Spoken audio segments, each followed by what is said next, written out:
in a week where we get to be filled with joy and rejoice, fans of Star Wars, EA no longer has your baby captive. It is now free to play with other developers and create good things, contrary to history. Maybe. Ideally. But anyway. This is the Gamers 2 podcast. For, I don't know the date. It's January 15th. It's a Friday, as per tradition. Your weekly roundup of news and commentary related to the video game industry and anything else that might pique our interest. Peak. The one true peak. Ooh, boy. Why, ooh, boy? Hey, you want to hear some good things, though? We got a short list. That's good. Short list of new releases, because I know we're going to be going on a lot of tangents. Probably. Star Wars related. And or Lucas Disney property related. Number 1, new release, Glyph for the Switch. Number 2, King Arthur, Knight's Tale for the PC. Number 3, Skellboy Refractured for the PC. Number 4, MXGP 2020 for the PS5. Who doesn't love a good biking game? And number 5, Scott Pilgrim vs. the World, the game, complete edition for PC, PS4, Xbox One, Switch, and Stadia. Project Stadia. Oh, boy. At least we're getting new games again, I guess. I'll take evens. Oh, decisiveness. I mean, it's as much decisive as me flipped through for a story and went, not reading that. Oh, that makes me curious. And there's enough stories where it's stats. That's what it is. Doesn't want to read those stats. Damn it, he found me out. I'm surprised you didn't throw the MPD numbers in from cumulative of last year. Because they came out. Don't ask how I know. I mean, as exciting as Steam stats are... That's what you chose, though. Exactly. As obvious as the Steam numbers are going to be... Okay. The MPD numbers are even more obvious. The reason I saw the MPD numbers was because MLB The Show this year, 2021, whatever this year was. Yeah, 2020. Was 18th in game sales. Okay. I guess that's kind of cool. Which is pretty high for MLB. Yeah, and the fact that it's exclusive. Yeah, and it's PlayStation exclusive. I think the number 1 sports game was Madden this year. All I just saw was like, oh, this much of an increase in sales for the video game industry. It's like, yeah, obviously. You're coming to my side. Be careful. Well, you'll get it in the Steam stuff as well. Great. Anyways. I look forward to hating that section. Let's not get ahead of ourselves, because we're still on number 1. What? Number 1? What? Awesome Games Done Quick 2021 raised over $2.75 million for the Prevent Cancer Foundation. The event ran from January 3rd to the 10th and was broadcast on Twitch. For the first time, AGDQ... Good job. Thanks. I'm really proud of that one. Was fully digital, with runners streaming from home due to the ongoing... Oh my God, get it out early. Ongoing COVID-19 pandemic. Summer games done quick. It's going to be a rough one. You're right, Matt. This is story 1. Was also organized online back in August, but clearly not all digital because they just claimed that this other one was the winner. No. They're correct. This is the first AGDQ that was all digital. That was the first SGDQ that was all digital.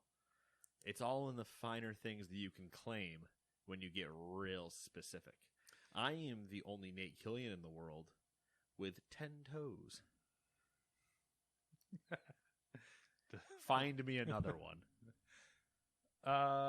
Anyways, the summer event raised $2.3 million for Doctors Without Borders. Yes, sir. This one was, did you mention it? Cancer. Yes, Prevent Cancer Foundation. Yeah. Yep. It was fun. I watched a lot of it. Whenever that is on, whenever one of the GDQ marathon sessions like that is on, it is on my other monitor or my TV. So, sat around and fell asleep to AGDQ because it runs through the entire night. Mm-hmm. So I was like, cool, whatever, Castlevania speedrun. Not because it's boring, but because it's 2 a.m. and I need to sleep. Rating, it's up on the other screen. This is a tangent, but also shocker, tangentially relevant. Haha, get it? Double tangent. So my 2020 PC setup, I don't know, I just used that as a descriptor, but I decided that's what I'm going to do because that's what all the YouTubers do. It's also terrible that you use that as a descriptor because I think you changed it 3 times during that year. Hush, child. I had a single monitor. Went to a single monitor from the dual screens. I don't think I knew that. So, interesting. Yeah. Interesting development to learn. Yeah. In 2021. I mean, I don't know. You might understand, but like it's pretty big. It's a seismic shift as far as using the PC goes. Oh yeah, you have to change everything. Alt tab a lot more. Yeah. Also, cannot really multitask so much if you're gaming. Not as efficiently. Yeah. Which it was fine for the most of the year. I haven't had an issue with it until fairly recently. I've been starting to want to watch videos again while I'm trying to play games. And I'm like, fuck, I don't have another monitor. So I think that might be, which reminded me of that because like you can't, I would only ever watch live streams like that if I was doing something else. Right. Yeah, I usually watch them. I would put it on when I went to bed, or I would have it up on my other monitor while I was doing work or rating or whatever. Yeah. Totally wasn't having to heal heroic and watch speedruns. And no, in my luck, I seem to pick games that just severely dislike playing nicely with Alt Tab. So the amount of times if I don't pause Cyberpunk or like hit a pause menu before alt tabbing, I come back into the game and I just have a pistol drawn because alt is your draw weapon button. And so I'm just like, I have a gun. Yeah. I'm going to put the gun away now. Nobody freak out. I had a katana at one point, and I don't know if you've seen a katana in the game. Like how your character holds it, though. He holds it like this versus like a machete, here, sword here, I think, too. But katana he holds out in front of him. I guess the way you would hold the katana if you were if you knew what you were doing. Maybe. Or you were an asshole. I don't know. That thought he knew what he was doing. I don't know. Is that how you're supposed to hold a katana? I don't fucking know. I don't hold katanas. You think I went to Dollar City or 99 cents? You're not a ball ninja? No, I'm not I don't do ball ninja shit. I got rid of never mind. I'm gonna get way off topic on that. And I had it, and it technically did less damage than my machete. Mm-hmm. And I accidentally pulled it out. I was in a like covert air quotes. Anything can be covert if I just go slow enough, but let's be honest, things go wrong. I was in a club. Clubbing. No, there's nobody else there. It was a bad person club. And by bad person club, I mean they took over the club kind of. Okay. So I was eliminating people slowly. There's no criminal den. Yeah, there's no clubbing going on. They're just kind of sitting around. So I was walking up, stealth, haha, choke, snap neck, move on. That type of thing. I went to grab a guy that was sitting, and he noticed me because he was sitting at a like booth seating with no side on it. Mm-hmm. And I was just walked up next to him, and I was like, please don't look left. Please don't look left. And he just turned, and he's like, hey. I was like, well, shit. Can't grab you without like walking in front of you. And the moment he got to me, I whipped out my katana and just one-hit him, and I was like, I don't know if I'm supposed to one-hit kill you with this, but okay. Nobody else got spooked, so I was still in stealth. and went about the rest of my time. Interesting. I wonder if there's like some weird mechanic where if you like draw melee like kill, or if I had a silenced pistol, I guess I don't know if it was like a draw strike thing or bonus. something. I have no idea. It was also funny because that mission glitched, and there was somebody on the phone that I think I had the option to interrogate them, and I didn't know that, so I just killed them. Mm-hmm. But then I sat there having a conversation, I think, with the dead body, because it was only me and the body in the room. There's nobody else, and V's having a full conversation with a person that's not Johnny and not himself and not somebody on the phone. Nice. So I'm just like, okay. And I couldn't do anything because I think I was supposed to be in this interrogation of like me holding them in a chokehold while interrogating them. But I wasn't holding them because they were dead on the floor. So V just got locked and was like, yeah, tell me about this stuff. And I'm like, they're dead, dude. I don't know what you want me to tell you. Just get an image of you like beating a dead body. Tell me what I want to know. Like your friend awkwardly standing there like, It's the, I was going to say like the old distressed parent that finds that their child is still missing, but the kidnapper has now been killed without ever giving information away. And that's usually a sad scene when you think about it. But something about it just makes me chuckle when like angry dad goes over and grabs the collar of the clearly dead kidnapper and is just shaking him vehemently and punching him like, give me the information. You're like, he's gone. It reminds me of that Batman skit where he's like, he's sleeping. Oh yeah. Very sleepy. What happens when the metal blades touch the flesh neck?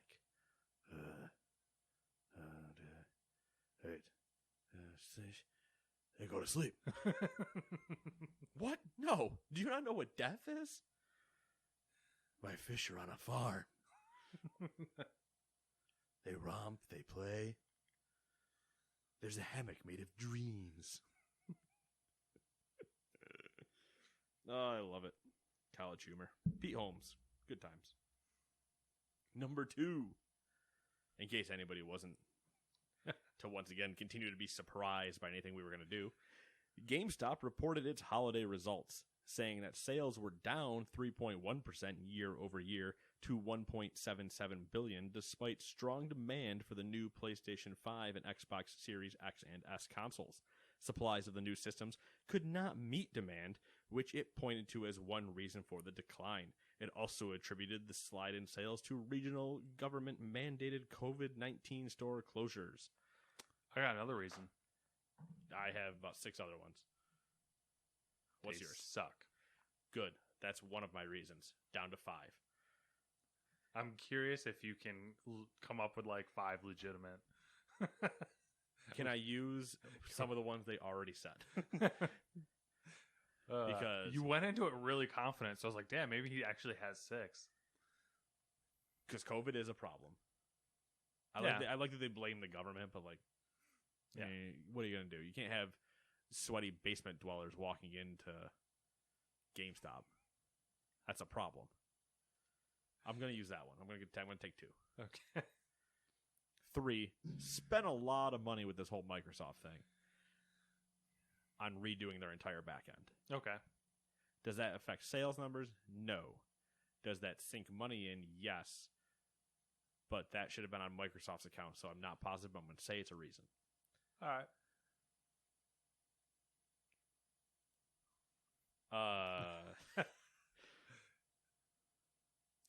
You could just like... They had to pay Reggie Fils-Aimé. He's worth every consultant money. He's easily worth a 3% drop. They also... Yes, it is a problem. I don't like how they phrase the supply and demand of the new consoles. Mm-hmm. Sure, it's a problem. But I know retailers have also been sitting on supplies. One of my people has managed to now procure an Xbox Series X from retail. That's interesting. On the box, do not put on shelf before November 10th. So it was So a launch we're in console. January, and he still got a launch box.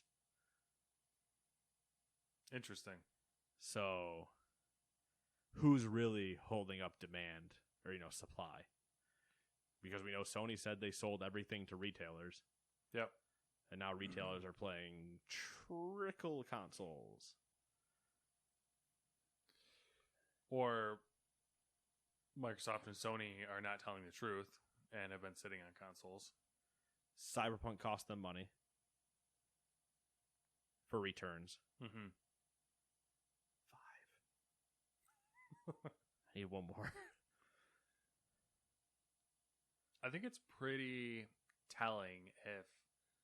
Funkos didn't sell as well as they thought they would. Yeah, there you go. I got there eventually. Really roundabout way, but COVID has had, from a bird's eye view sales figure, I guess you could say, point of view, COVID has been nothing but good for the video game industry. Sales. yes, yeah.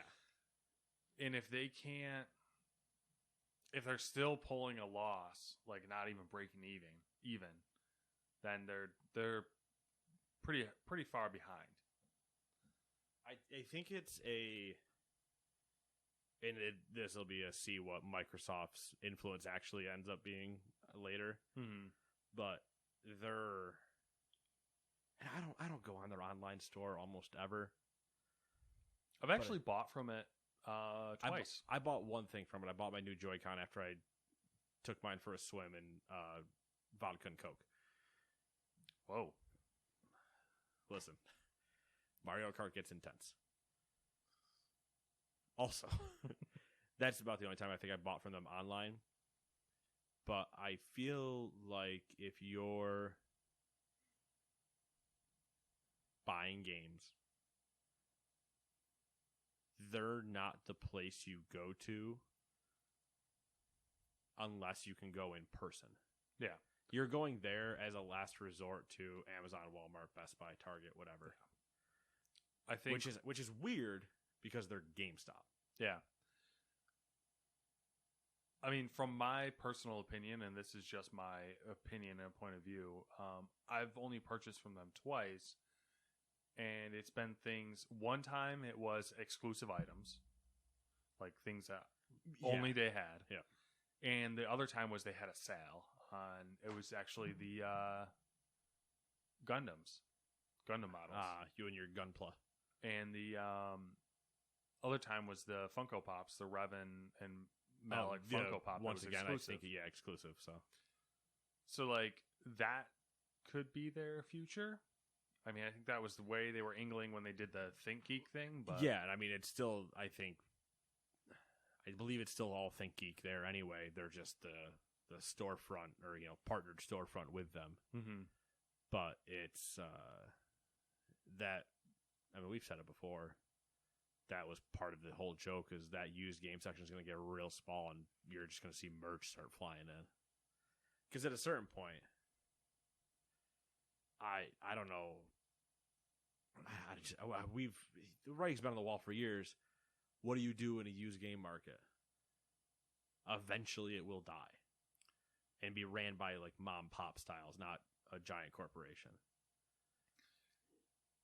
And there's kind of like, I've noticed the same reoccurring thing with all these types of stores, like Box Lunch, Hot Topic to a certain extent. Lunch. I don't know that one. Before my time, maybe. I think it was Box Lunch. Or different location, maybe. I think so. No, it's in. There's a I don't know if there is now since COVID, but there was a store in Destiny called Box Lunch. Yeah, I think it was Box Lunch. I'll Google it while I'm talking. But all these stores have the same issue where they have really cool shit. It's very like specific and geeky and like pop culture, and it's expensive. And I see like the stores are always crowded, but no one's ever buying things. They go in, they look at everything, they say, "Oh, that stuff's really cool," and then they leave. Yeah, it's Box Lunch. because it's expensive, and like a lot of that stuff I'd love to have, but like it just wouldn't. It wouldn't. It's a SpongeBob SquarePants succulent. Yeah, they have like a ton of like anime stuff and video game stuff and Disney And stuff and Coco. yeah, like just Dia de los Muertos. eat the tamales.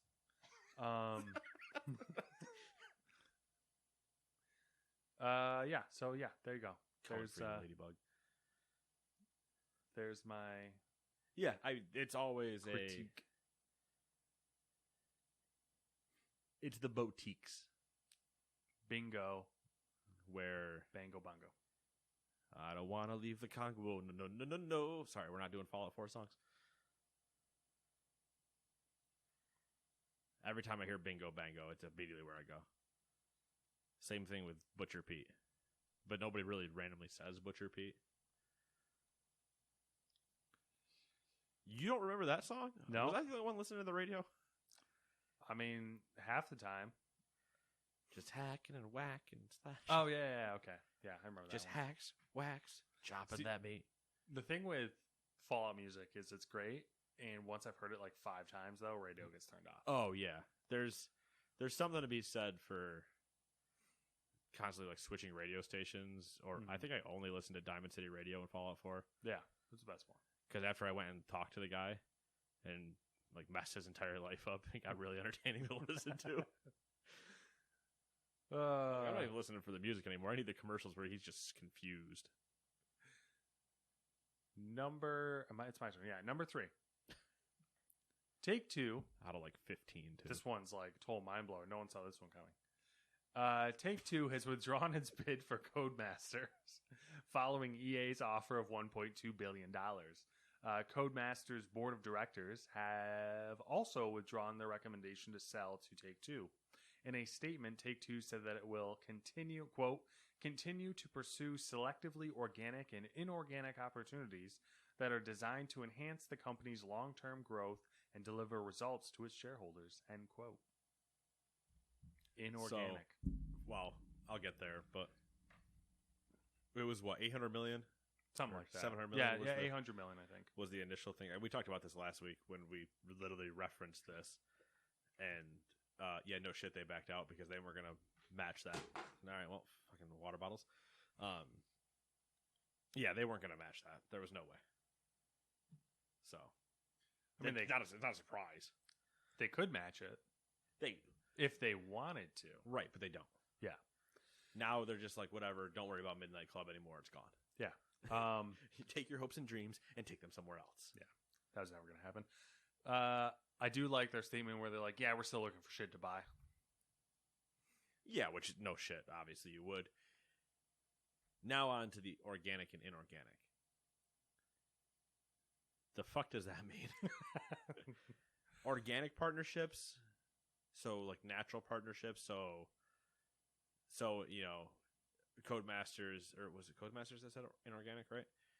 They just happen to run into so-and-so at a bar, and it becomes an organic thing. We're like, yeah, we can work on your game. Yeah, sure. All right, cool. Inorganic, they cut in between two people talking at the bar and go, gimme. Is that the... I don't know what inorganic usually means. I think forced. Yeah, that's what I'm thinking. So, like, they come to a company that they like and they want, and the company's like, oh, we're not interested in selling. They're like, no, you're But selling. you don't have a choice. Yeah, you don't have a choice. I have we just shut bought up 60% of your shares. I have shut up money, and you're just going to shut up now. Talk to the hand, Scotty. I just no. Or the old oh god, what is it? Is it Elf? It's Will Ferrell when he's doing the shut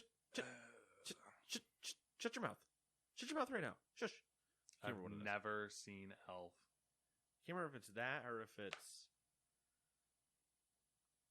Step Brothers. I think it's Step Brothers, and he's going through the interview phase, and he starts telling the person to shut their mouth. Yeah, wow. Pretty sure it's Step Brothers. I'm going to lock in Step Brothers. All right, final answer. Survey says wrong game show. Number 4. Riot Games and Bungie have filed a joint lawsuit in the Central District of California against Gator Cheats and its owner and operator, Cameron Santos.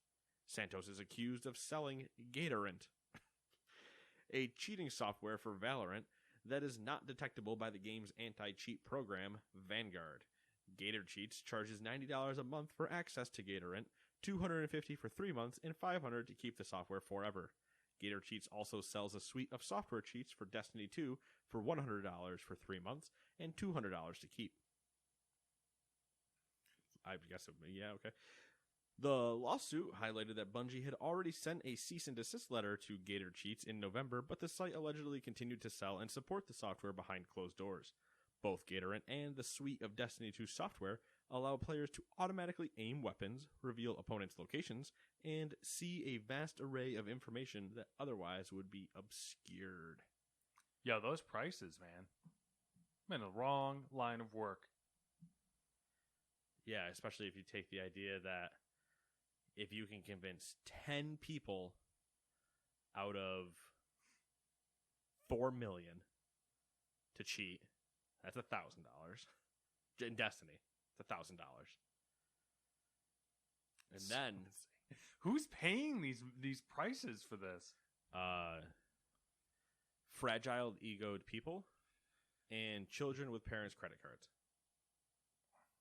I was totally flabbergasted by how expensive that shit is. I mean, sometimes you can find them for free, I would assume. Never done it. Mm-hmm. My skill is not good enough. Anybody that's known me, not good enough. Sure. I play with too high of a sensitivity, so the idea of automatically aim, I'm doing, once again, if we had video, you'd all get to see this. This is I'm gonna do a quick reenactment for Matt. We're gonna call this the Call of Duty Breach and Clear reenactment. Okay, he's leaving the room. He has left the room. He is running in the room with his arms flying around, flailing, and he's running out the room again. 700 bullet shot, not a single one hit, and I'm out. Dead or? I got shot in the back when I left. Okay. Not even, just once. One single shot to the back. I mean, that's progress. If that was me, I would have come in the door, not fired a single shot, and shot in the face immediately. I'm pretty sure the guy felt bad and was just watching me like, are you gonna hit me? I feel like it's the old like Western joke where you shoot the outline around the person. And I was just spinning around as fast as I could, shooting everything. And I drew 6 outlines. I drew the entire Alamo battle scene in bullets on the wall. And the guy's like, that's actually impressive. Where are you going? And then shot me in the back. I suck at games. All right. I can't say I'm much better, so. I don't know about that. Depends on the game. World of Warcraft? Yes. Yeah. Racing games? 50-50. 50-50. FPSs? Yes. Strategy games? Probably not. 50-50. We'll go 50-50 on that. It's probably like 70-30 you. It's been a long time. Yeah, I haven't either. And I never learned how to play Total War correctly. And I never played, what was it? Age of Empires, never played it. I mean, I played, but I don't know if I was playing correctly. My strategy game of simplicity, Civ. I was actually thinking about playing Total War again because I've been, doing all the history podcasts. Oh, I'm like, no. You're itching. Yeah, I was like, ooh. Ooh. Anyways, number 5. You guys heard of Phalanx? Roman's turtle shell thing. What was that called? It tortoise shell. Oh yeah. I know what you're talking about, but I don't remember the name of it. Bungie is shutting down its Halo statistics archive, halo.bungie.net. The news was touched on in a studio blog where Bungie explained the site will be laid to rest on February 9th, 2021. Despite handing the keys to the Halo Kingdom over to 343 Industries back in 2010, following the launch of Halo Reach, Bungie preserved player stats from its Halo titles on halo.bungie.net so fans could keep tabs on their performance during the studio's reign. Out of curiosity, I did go and look up my stats. It looks like they just had... It looked like there was just Halo Reach stats there. Interesting. So, that was disappointing. I know my number 3 or my top 3 kills I know my top 4 kills from Halo 3. I don't know the numbers, but I know what the weapons were. Okay. Sticky grenade, Mm-hmm. frag grenade, melee. Would you just fucking run around throwing grenades? If I had grenades, they got thrown. I guess that's a good life philosophy. They respawn on the map. You have a grenade, you throw it. Mostly sticky grenades. Sticky grenades were above frag grenades because I kept stickies as long as I could always. Yeah. Stickies and the spike things.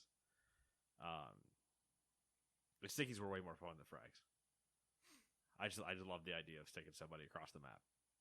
It was glorious. Assault rifle and melee. If I missed you with the stick, I held down the trigger, and when we got close enough, I just butted you in the face. Nice. My top weapon in Reach was apparently the DMR. Yeah, makes sense. I was really sad to see that the other game stats for me weren't there. I don't know if I played under a different gamer tag, maybe. I also don't know why they wouldn't just give this to 343. I don't know. It's a good question. Okay, yeah, you don't want to keep it anymore. Just give it to them and let them keep it in their records for everybody. Yeah. But I got a lot of Halo 3 memories of sticky grenades. Good times. Ghosts were always fun too, but I had a lot of sticky grenade memories. My favorite one, and I remember it fondly because I went into the theater and watched it a few times. Because I could do this with pretty decent regularity after I did it the first time. The map narrows. Mm-hmm. The 2 man cannons on each side and the bridge in the middle. I mean, the entire thing was basically a floating bridge because you could fall off the side. But there's the bridge, and I think there was a bridge underneath that, and there were 2 man cannons that passed each other on each side. Yes, I know what you're talking about. Yeah. So game would start, and you spawn opposite ends, obviously. Yeah, everyone runs for the fucking man cannons. Some. I ran up the middle. Oh. But the moment the game started, sticky grenade down the entire map, and I could land it on people's shoulders as they were running. What I would do is I'd run up and dump all my grenades into the man cannon. Another method. Yeah. I just open the game, look up, sticky grenade across the entire map, stuck, killed. Woo, feeling good. All right, moving on. Nice. I used to get so many kills with grenades, and I still do. And like when I am actively playing a shooter, I haven't played since Call of Duty came out, but when I'm actively playing a shooter, I get a lot of kills with grenades because I will just huck them constantly. Because I don't play competitive, so I don't have like a reason to hold them. Like, ooh, I gotta breach this room, gotta hold on to my grenade. I'm like, nah, I have a grenade. I'm gonna throw it. I might hold on to like my stun grenades or something. Yeah. But my frags are getting thrown. If I think there's a person I saw, grenade. Well, for us plebs, we might not be alive long enough, so you just gotta... You gotta give every shot you can. Yeah, you just gotta dump them. Yeah, I would... If the map was small enough, when Todd and I were playing Modern Warfare, and it was shipment... Well, shipment, obviously, you just throw everything you can because you're gonna die in 2 seconds anyway. Or like shoot house, which you could survive a little bit longer on. I would spawn, take a quick glance, like where's my team, and then just spam grenades across the map and be like, I'll find somebody at some point. But Halo, I did it all the time. Spawn. Halo, right after Halo was Modern Warfare 1, Call of Duty 4, Modern Warfare. And you could huck grenades across the map in that game because you're like, yo, you're a super soldier arm, even though you're not super soldiers. But I mean, you could. I'd spawn on certain maps. You knew there were 1 of 2 spots that the other team had spawned, or maybe 1 of 3, roughly. Be like, all right, they're probably here, or maybe it was a split spawn, some in each. Spawn, huck a grenade in that direction, knowing which way they're going to run, and I could usually get 1 or 2 kills every time. And it was like, oh, that's so dumb. I kind of want to throw a grenade. For real? Yeah, I had a friend I grew up with who went into the Marines, and he said after combat training, he did boot camp, did combat training. He said surprisingly, the grenades are far more powerful than you would think they are. What, in terms of explosion? Yes. I'd believe that. He's like, you way underestimate how powerful they are. And you cannot throw them as far as you think you can. Because they're heavier than they're heavy. Yeah. My question then is, what kind of grenade do you want to throw? You want to just throw a regular fragmentation grenade, or would you like to throw a stick grenade? I mean, they don't necessarily need to explode either. I just kind of want to throw one to see how far they go. You know what I mean? I'm assuming a stick grenade would probably go farther. I would like to test this theory with you. You v me grenade toss challenge. How far can we get them? I mean, you would win, hands down. I would think so, but I don't know how heavy they are. Yeah, but I'm not like... My throwing ability was always a running joke. Oh, okay. So, yeah. Never played baseball. Was not the quarterback when I played football. All right, never mind then. I could probably kick the grenade farther. I don't know if I'd want to do that with how heavy they would be. It would hurt the shit that I'd foot. It would hurt for sure. I would gladly have a kick challenge though. That'd be fun. Kick something. You know, it'd be fun. I did it once when I was much younger. Made a spear, a wood spear, and speared things. Interesting. I've never actually done it. On the same trend as the grenade, spears far more deadly than you would think. Not that I killed anyone, but just picture you accidentally at like track and field day, turning 90 degrees on accident with the javelin and it misses the person in the stands and sticks right into the bleacher behind them and does that nice little... We made this wood spear out of like, I can't remember what it was. Like full wood. Full wood. Like, I think it was at one point like maybe a 2-inch diameter like wood dowel, like maybe 6 feet long, maybe 5 feet long, around there. And we sharpened it, you know? It was it was like that. I have a really bad measurement with inches.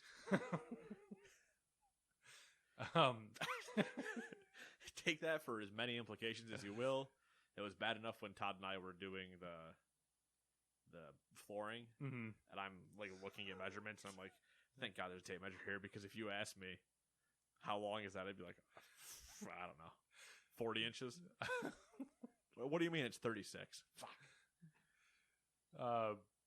Long story short, you can easily throw it through like an inch thick piece of plywood. Oh yeah, I believe it. Yeah, if you had it, sharpened enough, and it wasn't even at blunt though. It would just straight up like blow through things, because it makes sense if you like sit down and think about it. But like a 5-foot piece of wood, all concentrated into a surface area of like 2 square inches, right? Yeah, and you're throwing it as hard as you can. I do like the idea that you and I get so bored that when we eventually throw video into this, we're like, all right, well, let's make some weird intro video. And it's just us with a pallet out back, like throwing sticks into it. That would be like so like, I don't know, fucking like 2007 YouTube or something like that. 100% would. But it's just like when we're having this conversation, I just superimpose us trying to throw things through a piece of wood. It's like me out there with a hatchet, just so many hospital bills. It's the same way that I have debated buying this is totally not even tangentially related. Buying one of like the baseball nets that are meant for like practicing pitching against. Yeah. Just because they could, they stop the ball from going anywhere and they usually catch it. But just putting those up somewhere, but putting that up, but then putting a giant tarp behind it for when I inevitably miss the smaller target, and just hucking things at it constantly. Not things, baseballs, but yeah. I want a cannon. I mean, you can make a potato cannon, just gets PVC. I want one of the ones that you can put on my fucking rifle. launch soda cans and tennis balls and shit. I don't know. I don't know why I went to baseball. I just really want to throw things. I haven't. I just want to throw things. I haven't thrown, like, actually thrown anything in a long time. Do you want to go play catch, Dad? God, that would be. It's the one thing I do really miss about not having Kenny here. Not now, because we'd have to go find an indoor place or something and have it basically all to ourselves. But when it was like summer or nicer, when there's grass and not ice, we'd just go grab our gloves and go throw balls as far as we could. Throwing balls. And he always had a stronger arm than me, but yeah, I can keep up for the most part. Right up until I hurt my arm in high school. Because I was an idiot. Started throwing real weird. Trying to get all funky. Dodgeball. Dodgeball ruined my arm. And I want to build my arm back up, but the only way to build your arm back up is to throw and throw and throw and throw and throw. I saw a video online a couple days ago of a girl, clearly some sort of softball pitcher, playing dodgeball. Oh, yeah. And she was fucking murdering people. Those ones are always fun because, we had a couple people that tried it in our school.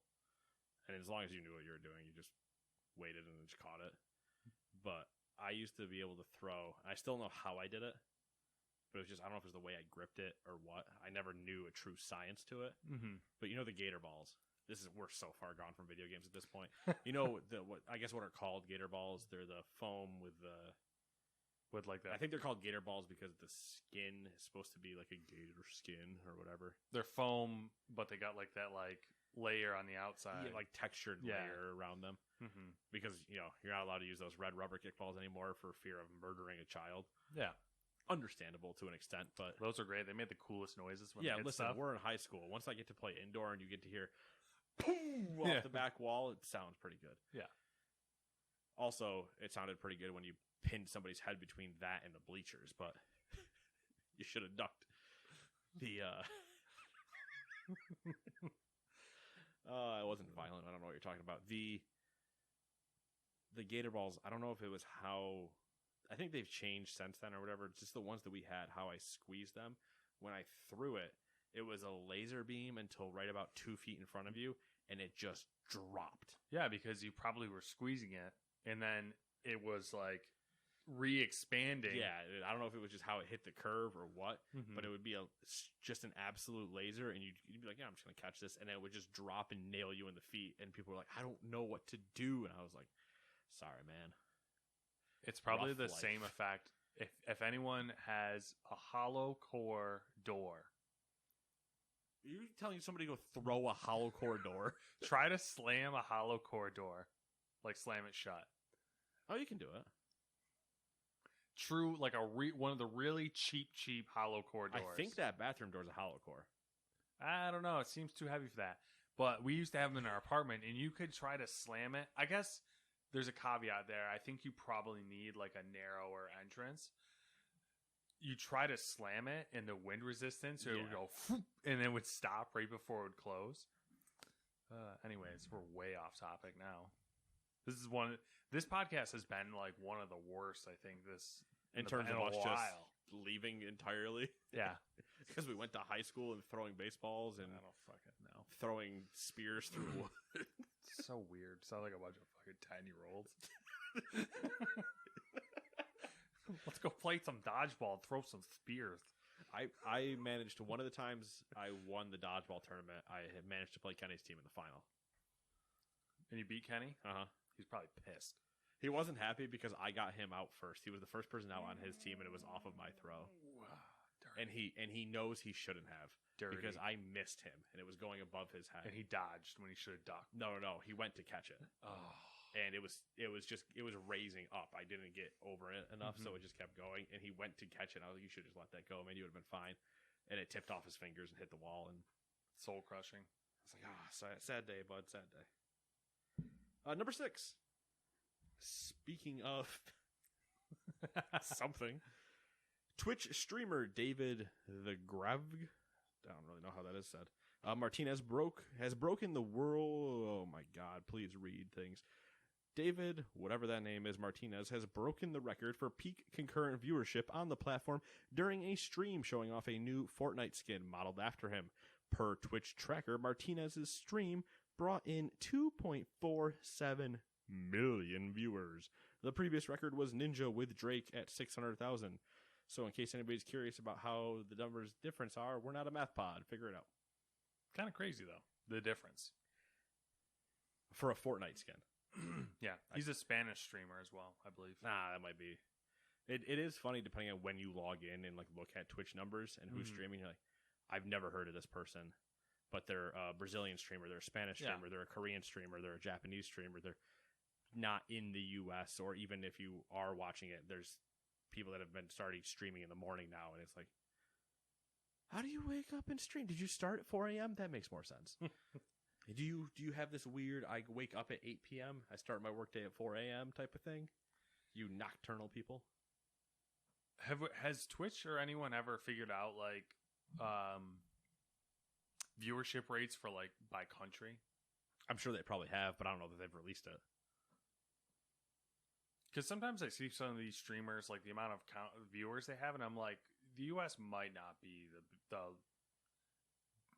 biggest viewer of Twitch. I mean, I'm sure it probably is. I think it's the biggest viewer of Twitch, just on sheer volume. You think like other countries are more concentrated? Like yes. There's less streamers, so more popular. Yeah, where we can have, I don't know how many sitting around 30,000. Yeah, they might have 5.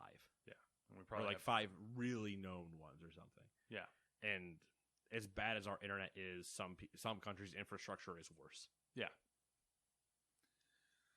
Can't all go to the public library to watch Twitch streams. I hope nobody actually does that. I gotta watch Ninja Floss on New Year's Eve. Public library. Oh, God. Listen, nobody flossed for them 2020. That's all I'm saying. Steam released some of their statistics for 2020. Oh, great. There was a 21.4% more games purchased in 2020 compared to 2019. In case you guys are curious about what happens during a pandemic. This is the ones that I kind of irritated me a little bit. 50.7% more hours played than 2019. Oh, what? You mean when you stick people in their homes and have nothing else to do? This one was crazy. 2.6 million new purchasers per month. Which I think is actually probably the best stat in here. Oh, yeah. That was my feelings as well. That's 2.6 million new people per month. Yeah, that's crazy. Which breaks down to... carry the 1. We're not a math pod. Not a math pod. It's something like 28 million. Something like that, yeah. 1.7 million people using Steam VR for the first time. That's also very interesting. It's interesting. Because using Steam VR in what way? It just said using... So I'm assuming starting Steam VR. Right. So. Does that just mean I started Steam I think VR? Because that could be that. Or that is number, that saying 1.7 million VR headsets made it into the wild and used Steam? Yeah, I don't trust that number for that exact reason. Yeah. This one's more interesting, though. 71% increase in VR sales over 2019, with Alex making up 39% of all VR sales. So that's interesting in the sense of, it means games, not headsets. Yes. But a 71% increase, once again, would expect it. VR got more accessible. It gets more accessible every year as the iterations go on. Alex making up 39% of that is even more remarkable because I thought it would have been higher. I have felt the same way. What I'm more curious about, like seeing these numbers makes me interested to see what I'm going to pay attention to next year, because as accessible as VR has gotten, the Quest 2 that came out fairly recently is like leaps and bounds like more popular than some of the other headsets, just because it's wireless, but it's on par with the wired headsets, and it's at an accessible price. And requires Facebook. Yeah, which no one cares about except for us. So yeah, we're old men yelling at clouds at that point. Yeah, it's becoming a trend in my life, and I really don't like it. I noticed it the other day. I can't remember if I was at work, like complaining about something. I was just like, I did the old, nobody's watching because, you know, everybody's buried in their own computers, but I just kind of like looked up and it was like, almost doing the, I'll never forgive the Japanese. But it's just like, And it was something entirely just like, why can't this one thing just be a button press? Why do I have to enter a command? Yeah. Number 8. Warner Bros. Announced that Hogwarts Legacy, an open-world action role-playing game set in the Harry Potter universe, will be launching next year instead of in 2021. Quote, "We are giving the game the time it needs," the developer said in a tweet. No specific release date was announced. No shit. Yeah, that one kind of threw me. I didn't realize that it was planned on 2021. I didn't either because it was at Game Awards, right? I think so, yeah. I mean, we've heard rumors of it the entire time, but then Game Awards and like 2020, no. Yeah. It's like, that's cute. I'm happy you think that. It ain't happening. Yeah. Speaking of which. Yeah. Riders Republic, Ubisoft's extreme sports game that we can never seem to remember the name of, has been delayed into the later half of this year. When it was supposed to be, did it have a release date? I don't remember. It might have been either early or mid. Yeah, it was like, I think it was a window. In terms of... Yeah, it was like a window. Let me say the other two options. If it's not late, then it might have been early or mid. Let me cover all bases. I don't it was another time of the year. I don't think Ubisoft has hit a release date in like 2 years, which is fine. It's just curious. Watch Dogs hit, didn't it? No, it was delayed. Assassin's Creed. Assassin's Creed might be Might have. on time. Skull and Bones. Is that a joke? Immortals? No, that was delayed. No, Immortals had a name change. But that pretty wasn't much, it delayed when it had the name change? I don't think so. I think it was Here's Gods and Monsters, and then three weeks later, they're like, Immortals, Phoenix Rising. We're like, wait, what? What happened? Or at least, let me say this. It felt like 3 weeks. It could have been a year and a half. It felt like 3 weeks. Yeah. 2020 blends all this shit together because I was doing the same thing all year. Gods and Monsters would have been a fine name for that game. Immortals Phoenix Rising is a terrible name. I do agree. I think I'm not saying that Gods and Monsters is better, but it might be better. Correct me if I'm wrong. Immortals Phoenix Rising. Is there a colon in the title? Yes. There is? Right. It goes Immortal. It does. Phoenix Rising, I think. I gotta make sure. Go ahead. I believe you. I don't put know. it this way. I'm talking on my ass right now. I want to believe you. I don't know if Gods in General is a fucking book and movie. Honestly, Gods and Generals is the expansion of Risk never got. Gods and Monsters, I feel like would have been a better name, but Immortal Phoenix Rising is definitely not a good name. According to what I'm seeing from Wikipedia, Immortals Phoenix Rising does not have a colon in it. That makes even less sense. Right, which actually extremely pisses me off because one of the things I ripped into Fallen Order for was its shitty colon location, which sounds like a really weird sentence when you try to dissect the anatomy of words. That doesn't make any sense. What the fuck? All right. Right, exactly. So, Star Wars misplaced their colon the first time because they said Star Wars Jedi, Fallen Order. Stupid. Once again, poorly named, I think. Then, which, whatever. Why was that? And then they did, and now Ubisoft's done Immortals Phoenix Rising with no colon. And I if don't it know had why. said Immortals, pause, Phoenix Rising, it's a better title, but Immortals Phoenix Rising is still a terrible title.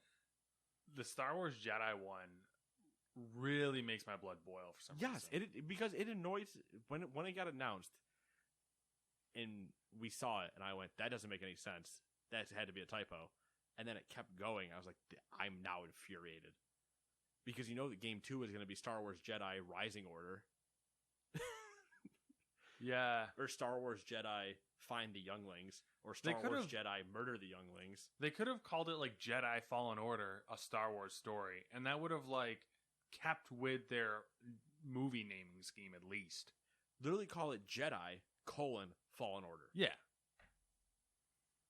Eliminate the word Star Wars in front of it, because what else has Jedis in it? Oh, it is nothing. technically a religion in the UK. All right, listen, I understand it's recognized, but we're not going to discuss all the problems that Padawans have and all the weird things that happen with their masters. I mean, they could have just called it Star Wars Fallen Order, and that would have been fine, too. Also would have been fine. Don't need the word Jedi. No. There's so many better ways to name that, and it angers me to think what they named the second one.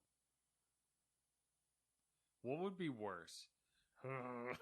if they just went with Star Wars Jedi Fallen Order 2, or if they if they came up with some asinine, like, I don't know, Star Wars Jedi Rising Order. Like, what would be worse? What would be worse? Honestly, I think I'd be more annoyed at the 2. Because that implies Fallen Order again. Like, you didn't learn anything the first time. What I would really hate? Double subtitles. Star Wars Jedi, Fallen Order 2, The Rise of Khan, or something like that. That would unbelievably upset me.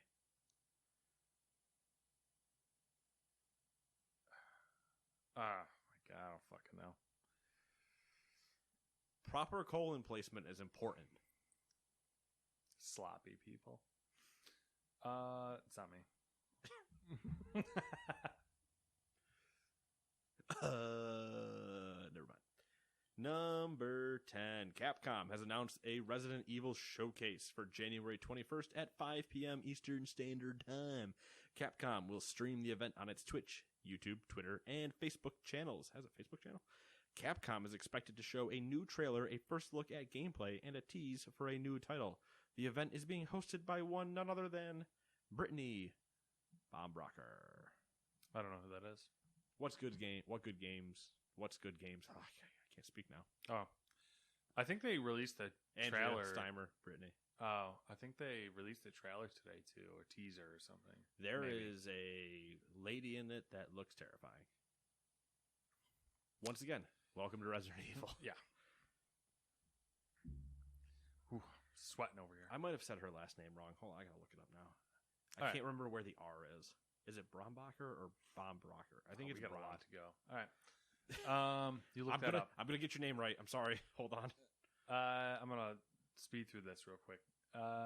Number 11. New Pokemon. New Pokemon Snap, a sequel to the 1999 Nintendo 64 classic that tasked you with taking pictures of Pokemon like you a fucking creep, is coming to Nintendo Switch on April 30th. Brittany Brombacher. I had the R in the wrong place. I'm sorry. In New Pokemon Snap, players control a Pokemon photographer who traverses through Lentil, a region. Is it Lentil? Yes. A region full. Isn't that like a grain or something? Lentils? It's probably like near legumes. A region full of beautiful scenery from lush jungles to sandy beaches. Players collaborate with the region's Pokemon expert, Professor Mir, and his assistant Rita to conduct ecological surveys, photographing and observing Pokemon in their natural habitats. So before we continue, do you want to take this entire paragraph again? Nope. Because we'll be here 3 times as long, so I'll probably fuck up even more. Yeah, I'm excited. because I have a lot. I say a lot. Everyone has fond memories of Pokemon Snap. I want to say son of a bitch. I want to say I have fond memories of it. But I have memories of it. I don't remember them enough to be fondly because the only time I played it was when I went over. You know what Avon is, right? Avon? Yeah. Are you talking about like? Yes. Okay, yeah. So what that was, I think it still exists. Yeah, I think so. I just you never see it anymore, but I think it still does exist. Well, their mom and another person I think used to be people for whatever, and we'd go over to the house and I'd go hang out with her kids, and one of her daughters had an N64 in her room, and I would play either Banjo-Kazooie or Pokemon Snap. Yeah. So that's the only time I played Pokemon Snap. But in my head, I'm like, Pokemon Snap sounds kind of cool. I just don't know that right now, for me, it works. Yeah. Not that it'll work, but that I'll have that same fun feeling of doing it. So I think our social media person would enjoy it, but I don't think I would enjoy it. Or I'd enjoy it, but more of the as a filler? No, I'm thinking of a different word. Distraction. Yeah, kind of. Like a mechanism. Like, all right, cool. I see it. I know what it's about. Yeah. I've experienced it. I get it. I'm out. Yeah. Like, cool. I had my fun time, but like, I'm not going to be able to. There's no replay here for me. Yeah. I don't need to collect all like 289 or whatever, 3,000 Pokemon. There's a word that is just. Listen, we're not a math podcast. We're not a word podcast. We're not an enunciation podcast. We are a colon podcast. That is one thing we can agree to stand on. Gamers 2.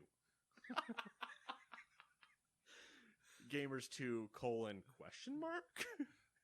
We're a colon podcast. Do we examine colons? Like, what do we do here? From the inside. I mean, from a certain point of view, we have been examining colons.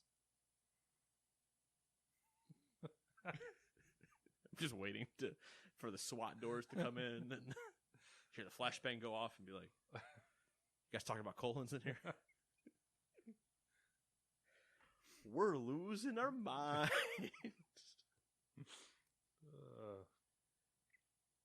Number 12. I do think though that our because I know she's listening and she always does. I don't know why. Really, well, she's got to keep the tweets fresh. Because, well, if she doesn't do it, none of us are going to do it. It's a fair point. Let's be honest about how terrible we are at marketing ourselves. It will fit her 100% because Pokemon are doing little cute things, and she'll be all like, "Ooh, look at the picture I took of Bulbasaur," and I'll be like, "I'm happy for it."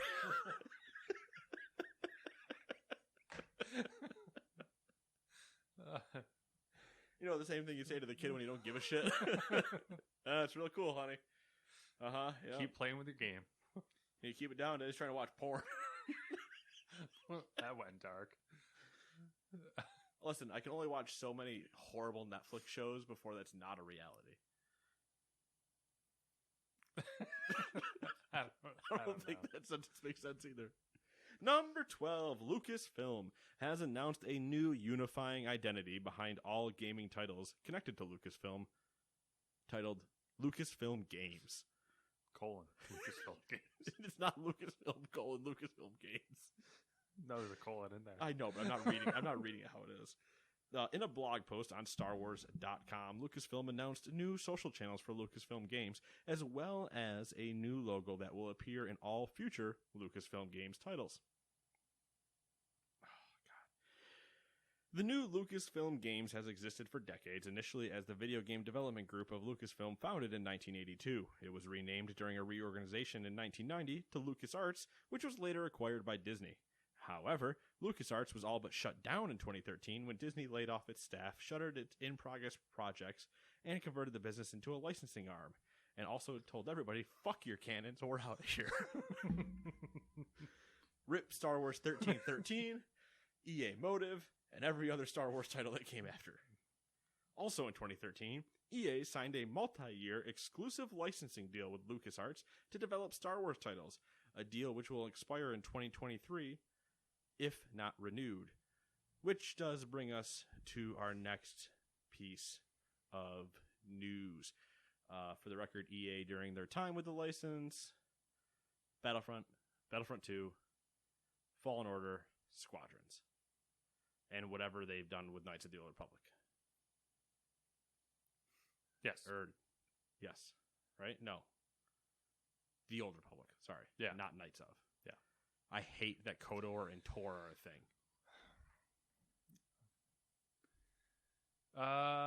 Ubisoft 13. These are all going to be linked. 13. Ubisoft is working on a new open world Star Wars game. The title will be developed by Massive Entertainment. The Division 2 and the crew director Julian Girardi will join as creative director on their project, which will be made using Massive's Snowdrop engine. Massive is still recruiting for the project, which would indicate that it's still in early stages of development. It's probably safe to assume we won't see its release before 2023 for reasons.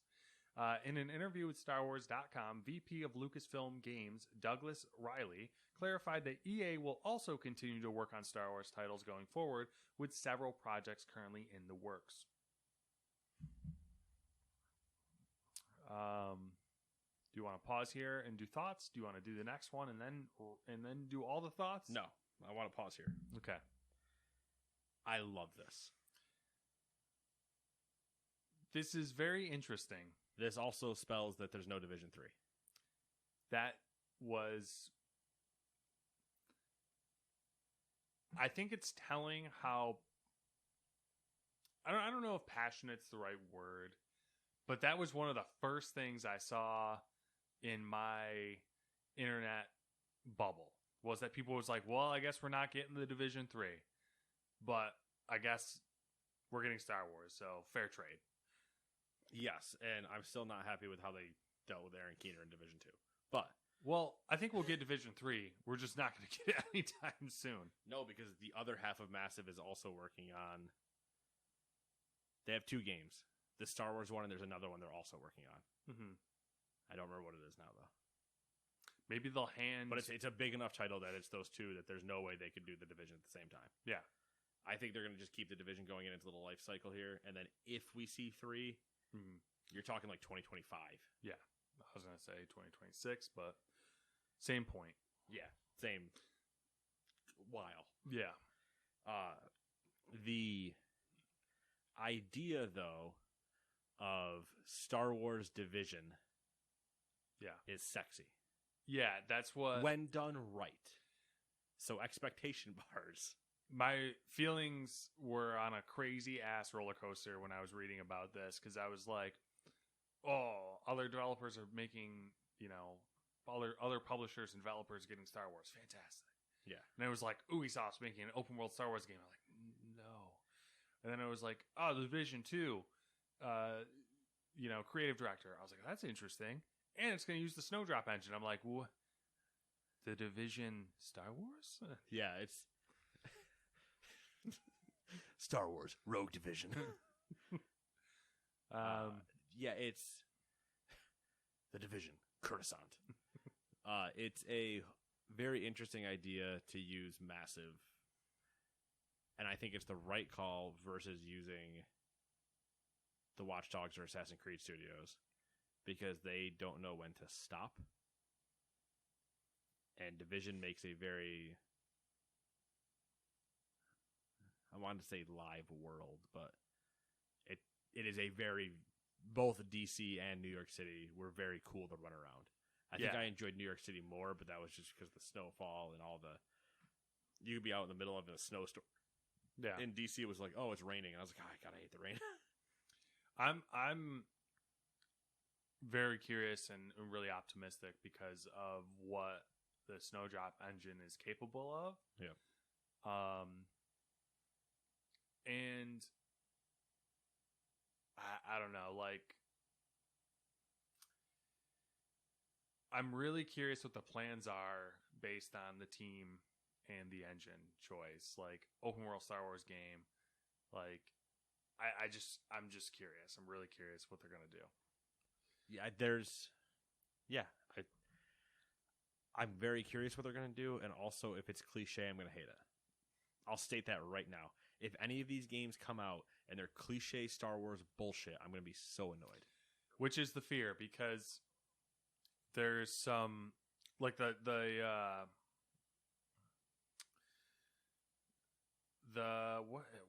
what is wrong with my words today?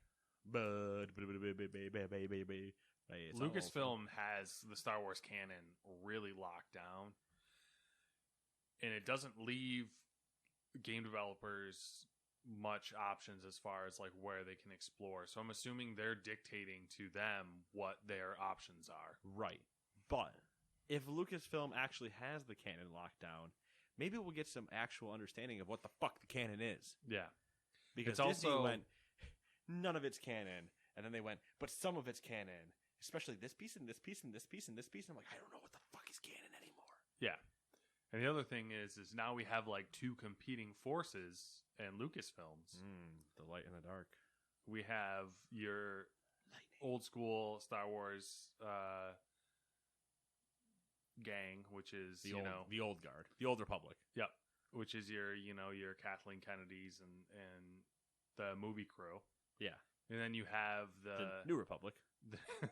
The New Republic, which is the TV shows that have been wildly successful recently with Dave Filoni and Jon Favreau, and it's I don't know. I don't know either. Who knows? We'll never know. The world may never know. How many licks does it take to get to the center of a Tootsie Pop?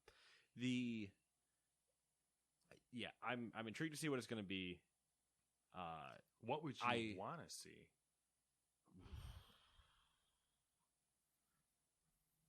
What would I want to see?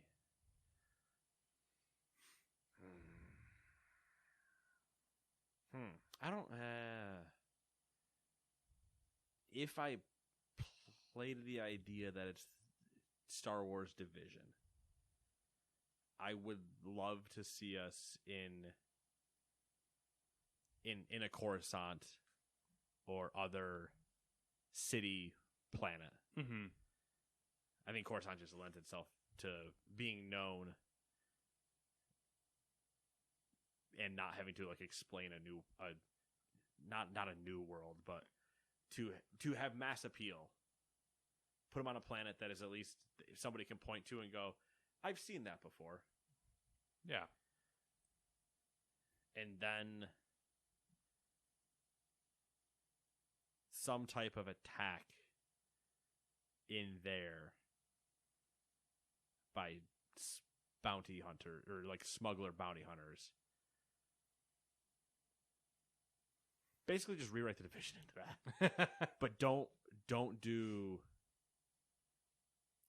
Republican Empire. Yeah, that was going to be my question. Big scale Republic Empire, do you want it to be smaller? So it's like maybe smaller with the idea that if it succeeds, you can tease at the end to get bigger. Like smuggler v smuggler type of thing happening.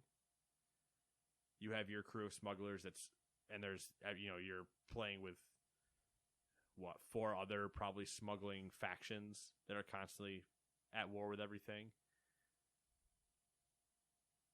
And you're trying to rule Coruscant by removing the other faction leaders. But in doing so, you draw the ire of both the Republic and the Empire. I like the idea of both of them hunting you.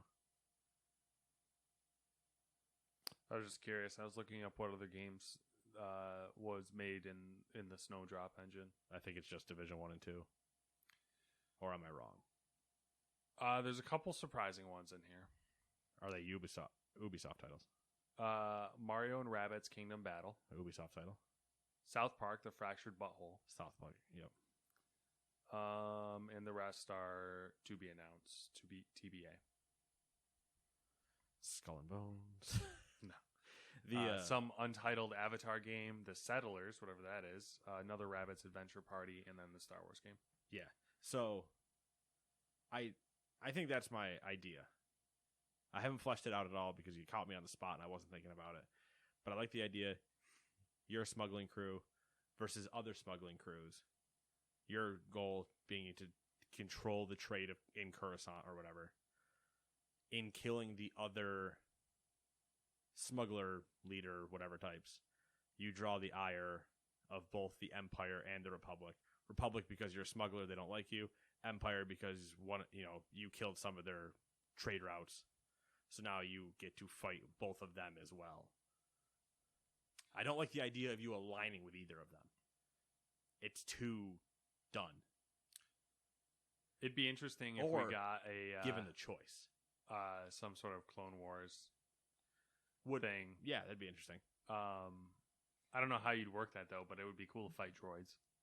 Yeah. What if just one of the factions was like a droid? Had a lot of droids, like battle droids that he has scrapped and since like retuned type of thing. Yeah. I also would be okay with not only do you either have the chance of or the choice of saying you're going to go alone, and you gain benefits obviously from choosing to go alone after you kill the other smugglers, but it means you have to now fight off the Empire and Republic constantly, or you choose to join the Republic, losing your smuggling input but gaining something else, or you choose to, siphon part of your funds to the Empire, in which now the Republic hates you and you have to do type of that thing. They haven't said, but I'm curious. Give me my boy Terran. Because nobody remembers him because he's an Empire at War DLC character. Terran Card? Yeah. The gray area smuggler. Yeah, he was a big book guy. Yeah, big EU guy. But he's the main focus of the Empire at War corruption expansion. Because he added a third faction. What if it's not multiplayer? What if it's single player? Think they'd do that? I think in single player, my idea works better. That's a weird thing. Is like I'm torn because I think Star Wars games generally turn out better if they're a single player game. I think it needs to be single player playable. You need to be able to play the entire thing. Same with Division. You can play all of Division single player, and it's not affected by if you don't have somebody else with you. Debatable, but it's better to have somebody with you. Yes. But the entire thing is doable solo. Yeah. So I think with Star Wars, same thing. Entire thing's doable solo. But you can have other people in your party as you're playing along and, hang out and do things or whatever. Mm-hmm. Yeah. It'll be interesting. Is it my turn? It is your turn. I believe so.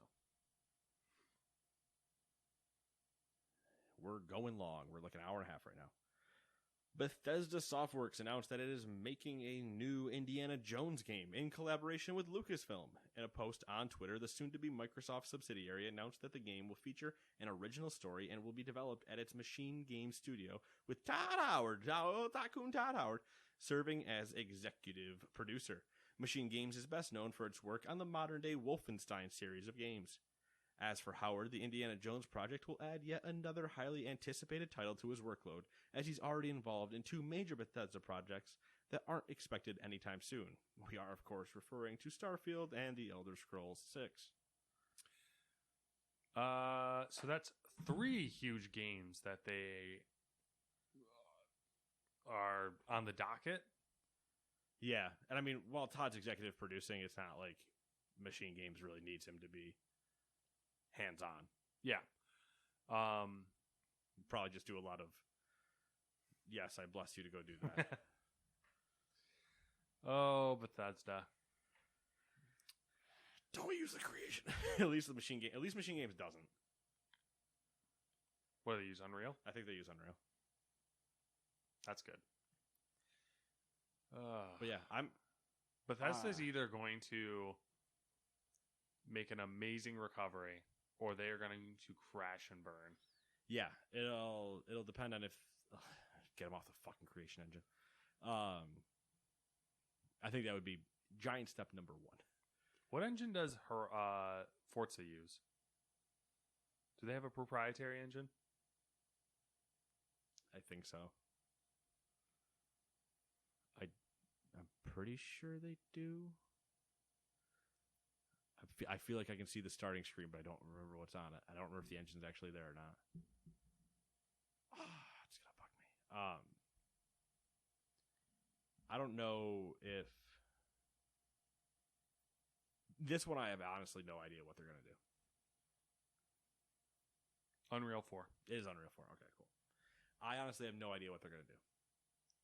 I mean, you hear Wolfenstein and you go, okay, cool, linear game with like pseudo open world probably. I think they should pull a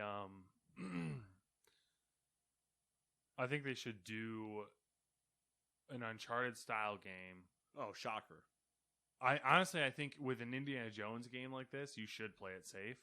I would say do something in the vein of Uncharted, but do it like they did Fallen Order, where it's like there's nothing groundbreaking gameplay wise about that game. They just stole a bunch of gameplay mechanics from other games and just did them well.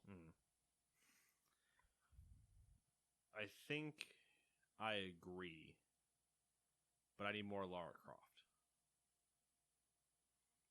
Yeah. Kind of in that same, yeah, I feel that would be fair. Parts of that, parts of Drake, all of them mass murders of societies for archaeological games. You kind of need the big set pieces of Uncharted and kind of like the humor, but then the grittiness of Tomb Raider. Like the traps and the puzzles. Yeah, going into actual tombs in Tomb Raider need to be Indiana Jones. If I don't have to do a double joysticked bag swap, I'm going to be upset. That's what I was thinking too. If I don't have to run from a fucking boulder. Yeah, if I don't have to run from a boulder, there needs to be a snake choke. But only one. You can't kill it. It needs to just be one moment of a snake choke. Get it out of the way early on. Something snakes, why'd it have to be snakes, and we move on. Yeah. Actually, if they hit all the tropes in the first like tomb or whatever, if they just plunged through all of them very fast and went, cool, those are done. Now let's move on. I think the Indiana Jones game is going to cause more problems than the Star Wars game. In terms of what? Being made. Like it'll get delayed more, or it'll have more errors, or it'll be received worse. I'm going to make a blanket statement that includes all of those and just say there's going to be more drama around this game. That's bold. Because Indiana Jones the franchise is so notorious for like problems. Yeah, Harrison Ford's so possessive of the Indiana Jones franchise. Yeah, when he doesn't own any of it. That I think it's going to be a thing where what if he's not voicing it? That's what I'm assuming. I don't think they plan on having him voice it, but like, Callista. You know how the world is now. This will take off and become some popular thing, and he'll be like, "Why am I not involved in this?" There's the Harrison Ford point. You don't even know what I'm talking about. My Harrison Ford gets very close to my Richard Nixon, so I have to be careful. Yeah, because pretty soon I'm not a crook.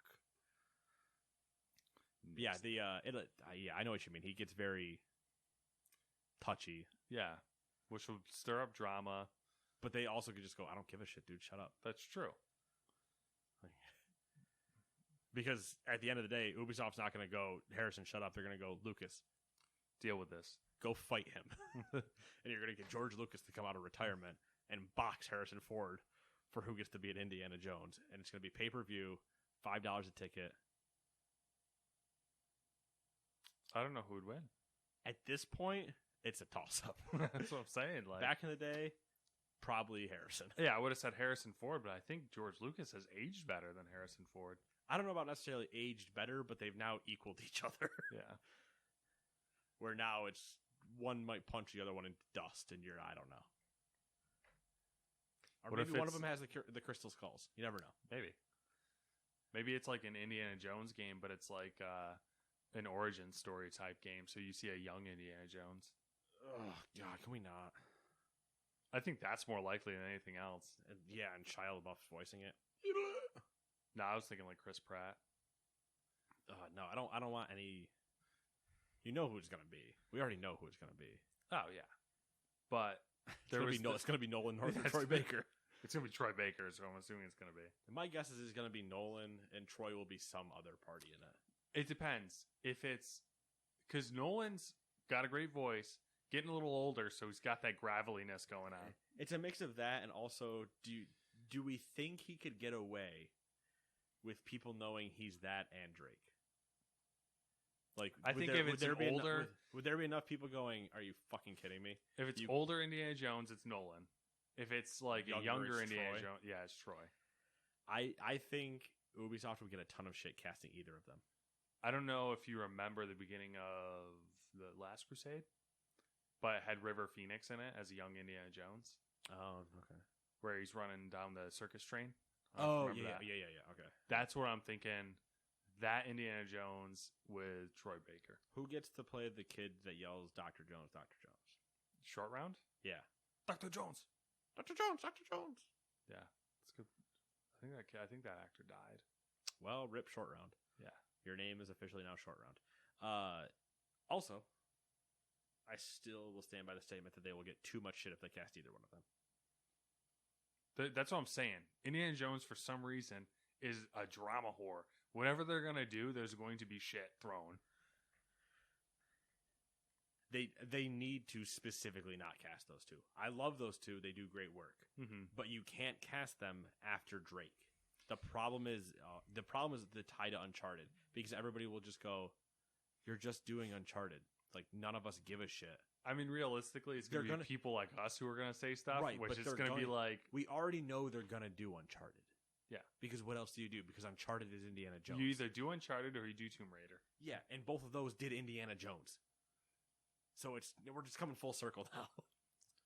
What if it's like totally different? What if it's a puzzle match game? I was going to say like a point and click adventure. Oh my god. Or find the objects to get out of the screen. Top down. Indiana Jones RTS. Yeah. Okay. Anything else before we move on to our last story? Indiana Jones VR. That'd be pretty dope, probably. Machine Games has done VR games. There are VR parts in their games. I'd be down. I'd be down for swinging that whip because you gotta be able to swing the whip onto like a thing and swing yourself. Yeah. And you gotta have the revolver. Yeah. The Webley. Yeah, just so you can shoot the guy with the sword because you couldn't. Because you had malaria. Yeah, because you really had to use the bathroom. Yeah, didn't want to. I think it was it malaria or was it dysentery? I think it was dysentery.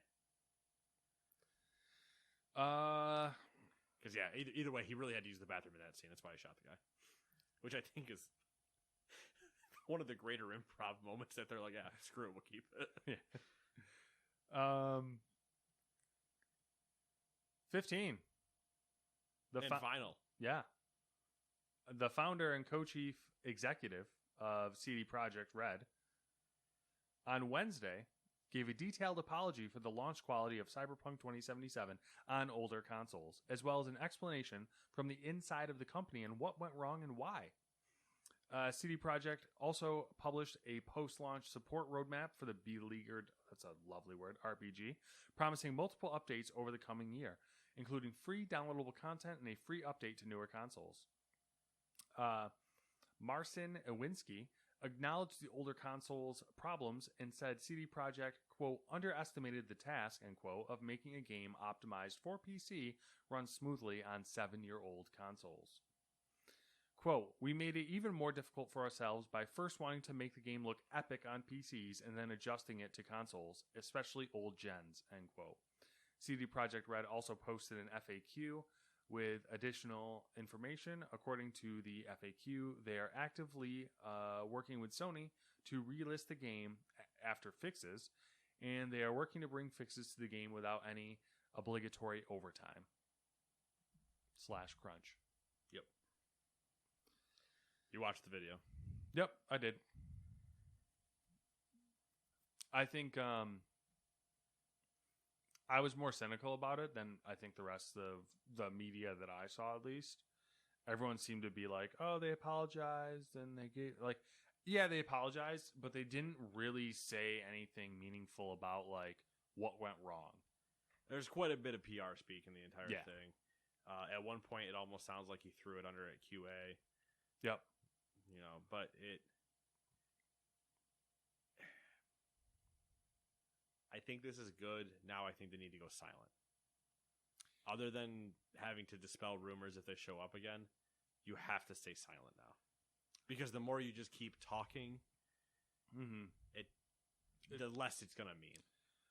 Yeah, the roadmap was a cool idea. The roadmap didn't really it's a very basic roadmap. It doesn't It's a basic roadmap, but it's a good enough roadmap to have some slight idea.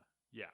I think they just need the only thing they need to be vocal about is when updates are coming, really. And I think that's it. Just like if they have an update coming, be like, just do the normal. We have an update that will be releasing on this day. This is the bug fixes. Yep. Here's the patch notes. Update drops Tuesday. See you later. Yep. And then move on. Because, yeah, it's a good step or whatever you want to say. Like, cool, good move. Talk about it, yada, yada. We're sorry. We made a mistake. Yeah, we all told you were making a mistake when you thought you could run this on old consoles, and you never should have. Yeah. But I'm sure there was probably money involved in some way from somebody to say, like, hey, let's get this on old consoles. But either way, that's neither here nor there at this point. Just stop talking. Same goes for me. Stop talking. Yeah, there's your CD Projekt update for the week. I'm happy I didn't buy it on console. Yeah. Because I would have really wasted money. Yes. That being said, it's been 7 days, probably 8 by the time I'm about to yawn. And that was a big yawn. Yeah, it was. I'm a tired boy. What have you been up to? Not much. Played a little Dirt Rally. That was fantastic. A little. Felt good though. Might play some more. The rally stuff was always interesting, because especially if you're doing a true the true rally courses versus just a snow course that's basically a giant straight that you can slowly turn through. Yeah. But when you actually have to start doing hairpins and the guy's just rattling off things in your ear, I'm like, I know where I'm going. I watched someone on YouTube play, and he straight up was like doing tricks. Yeah. Like he did a jump, did a 360 with his car, landed, and kept going. Yeah, it was ridiculous. Anyways. That's why I don't watch people play those games on YouTube. Yeah, because really I just get, exactly. I immediately I'm sad. Like, that was cool. I'll never achieve that. Yeah, other than that, as far as games go, we were talking about earlier, I haven't really gotten into Cyberpunk, and I think I probably won't until I need some sort of palate cleanser, and I haven't found it yet. But we'll see. RPG palate cleanser. Yeah. After Valhalla is what you mean. Yeah, because like I every time, like, I've booted up Cyberpunk a couple times, and like my brain like hard locks because everything just wants to pull from my Assassin's Creed Valhalla save files in my brain. You're like, I don't have a hidden blade. I don't know what to do. Yeah. I don't have Mantis arms yet. So there's that. I started watching Jack Ryan. Season 2. Season 1. Never watched it. Oh, you never watched Season 1? Yeah. Season 1's pretty good. So I'm watching that. I was hoping to be more into it, but I snuck upstairs to watch it, and Samantha came up and started watching it with me, and then she got interested, so now I gotta like wait for her to watch now it. You're slowed down again. Yeah. Fuck. It's a slow burn. Yeah, he's irritating me because he's like too good. Like he's too. It hits a point. Yeah. And then it kind of takes off, and you're like, okay. Yeah. And like some of the camera angles they use, like, just I don't know. I just don't know. It's just they do a lot of close-ups on his face, and he's like he kind of is goofy looking at times, and it just like it bothers me. Like he's a good looking dude, but like his like the proportions of his ears and his like teeth are crooked. Like he's got like this weird you like just can't look at it too long. Yeah. His like facial proportions are like just slightly out of whack, and like. And I don't think that's necessarily the case. I think the camera angle and like the focal lengths they use like accentuate it sometimes. And I'm just like, it's just, I don't know. It doesn't matter. Neither here nor there. Yeah. Been soaking in the history podcasts way too much. Way too much. Way too into it. I keep waiting for you to show up in full Templar armor and be like, we're going on a crusade. And I'm like, we needed to record a podcast. You're like, yes, I know what I said. I have literally, this won't mean anything to anyone other than you. Today, I finished all of the available for free Dan Carlin podcasts. I've listened to all the hardcore histories that are available for free, and all the hardcore history addendums available for free. Oh, okay. So now you're into I gotta like money territory. Yeah, I gotta go to get the archive. That's about it, really. Yeah, that's about it. Fair enough. What you got? I got the huge, as the kids would say. A little bit of MLB The Show, a little bit of Football Manager. Wondering if I'm going to get fired. That's a thing. Already? Yeah, it's just been I think I've now found a new tactic that I'm ready to go with the next time we play. But I've just been meddling with stuff I think too much. And I started off the season good, but then it's been a slide. Like overthinking? A mix of that and like refusing to adjust in certain things and yada yada. And I think trying to play a way that I'm not comfortable playing versus playing a way that I feel more comfortable playing. Yeah. Which, whatever. If it results in me getting fired, I get fired. Whatever. It's happened before. Then it just depends. We'll see about what happens because Kenny and I didn't get any money in January like we thought we were going to, and that has thrown our entire plans into the wind. So now we're like, what the fuck do we do? We'll figure it out. Stingy. Oh, not stingy, yeah, but we're like, okay. I think that was part of my problem was I was building a formation and a tactic ready to buy certain players to put immediately in January. And then I got no money, and I went, well, this tactic doesn't work if I don't have those players, and I need to readjust.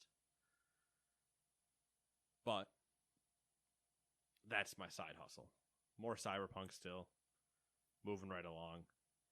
Don't know how close I am to being done. I feel like I'm pushing towards the end, but then again, I also feel like it might be a faux end, where I'm like, hey, that's the end. By the way, there's 17 more hours. Yeah, how many hours are 39? Okay. Rounded up. 38 and change. But I don't know how to tell where I am at the end, and I don't really feel like checking a walkthrough to find out either. So I'm just kind of winging it. Then, WoW. A lot of WoW. Still going. Yeah. We're doing heroic only. Yep. Raid's good. We're now on heroic only. How many bosses have you gotten through? 6 heroic bosses out of 10. Nice. Pretty good so far. Yeah. Started with 3 and got 3 more down this week. So 6 out of 10 heroic, 4 more to go. Been pretty good. Nice. Further than I thought I would be. Good. Mostly because I didn't go in with any expectations.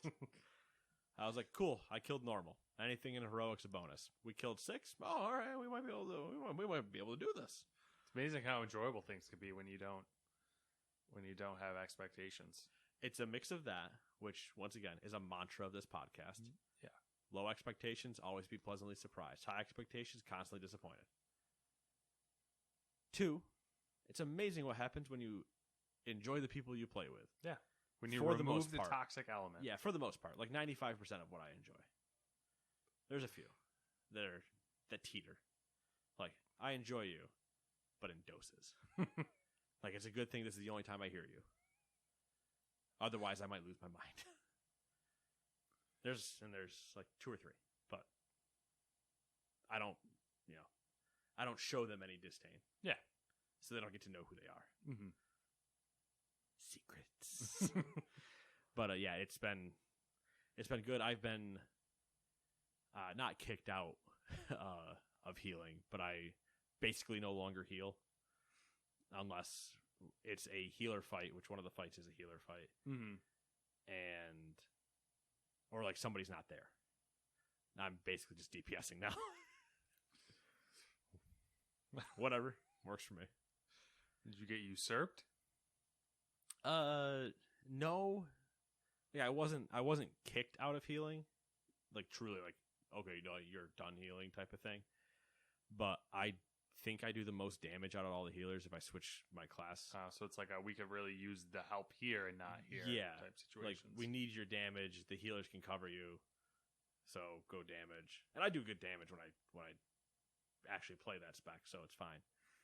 But it's like, all right, well, I guess I'm not healing then. And I don't like I said, I don't mind it. I can do both just fine. But it's funny because Todd and I joke about it all the time. I'm the true swing between the healers and the DPS. Just whatever we need. I just bounce back and forth. I bring enough stuff with me to switch constantly if I have to and make it work. Yeah, it's been fun. It's been enjoyable. That's all I got. Hasta la vista. No. See you next time, I think, is hasta la vista. Hasta la vista is actually like see you never type of thing, I believe. It's meant to be the very long, like, goodbye. Hasta luego, I believe, is see you later. So that sounds good. We'll see you later. And whatever language you say it in. From wherever you're listening. Porque. Goodbye.